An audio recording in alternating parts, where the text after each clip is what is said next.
উনি গিয়ে বললেন যে মেরামত করার মতো অবস্থা না, নতুন করে করতে হবে। আমরা নতুন করে করার সিদ্ধান্ত দিয়ে এস্টিমেট করেছি। আমার সাথে উপস্থিত আছেন সাবেক মন্ত্রী, ভুয়াপুর গোপালপুর নির্বাচনী এলাকা থেকে বিপুল ভোটে নির্বাচিত মাননীয় সংসদ সদস্য অ্যাডভোকেট আব্দুল সালাম পিন্টু সাহেব, আমার শ্রদ্ধেয় প্রশাসনের কর্মকর্তা, স্থানীয় বিএনপি অঙ্গ সহযোগী সংগঠন নেতৃত্ব, এলাকাবাসী, আসসালামু আলাইকুম। মূলত এই ব্রিজের ভিডিওটি যে কেউ সামাজিক যোগাযোগ মাধ্যমে ছড়িয়ে পড়ার পরে এটা বাংলাদেশের সবচাইতে এখন জনপ্রিয় মাননীয় প্রধানমন্ত্রী জনাব তারেক রহমানের দৃষ্টিগোচর হয়। এই ভিডিওটি উনি আমাকে পাঠিয়েছেন এলজিআরডির প্রতিমন্ত্রী হিসেবে, এবং এই বিষয়ে আমাকে একটি সরজমিনে প্রতিবেদন নিয়ে ব্যবস্থা নেওয়ার জন্য বলেছেন, নির্দেশ দিয়েছেন।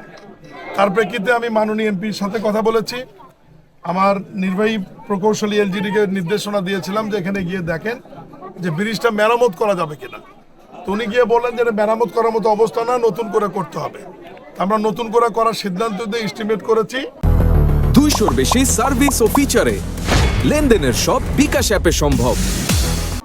এবং এলাকার বাসীর যোগাযোগ ব্যবস্থাকে সচল রাখবার জন্য মাননীয় প্রধানমন্ত্রী জনাব তারেক রহমানের নির্দেশনায় আমি আশ্বাস না, বিএনপি সরকার বাস্তবায়নে বিশ্বাসী। এই জন্য আমি বরাদ্দপত্র হাতে নিয়ে আসছি। আমি এই ব্রিজের জন্য 4.5 কোটি টাকা বরাদ্দ দিই। আসার সময় মাননীয় এমপি সাহেব পিন্টু সাহেব আমাকে দেখিয়েছে এই যে রাস্তার পাশেই। বিষয়টা হচ্ছে বিগত 17 বছর উন্নয়নের বহু গল্প আমরা শুনেছি। এই হচ্ছে 17 বছরের উন্নয়ন। এখন আমরা তো কেবল 2 মাসও হয়নি আমাদের সরকারের, ইতিমধ্যেই মাননীয় প্রধানমন্ত্রী যেগুলো ওয়াদা করেছিলেন, ফ্যামিলি কার্ড, কৃষক কার্ড, খেলাধুলা, বৃক্ষরোপণ, খাল খনন, ইমাম মসজিদদের বেতন ভাতা, এগুলো কিন্তু আমরা শুরু করেছি। এবং টাঙ্গাইলবাসীর সৌভাগ্য যে মাননীয় প্রধানমন্ত্রী আগামী 14 এপ্রিল 1 বৈশাখ টাঙ্গাইলে আসছেন কৃষকদের জন্য যে কার্ড দিবে বিএনপি, এটা উদ্বোধন করতে ইনশাআল্লাহ।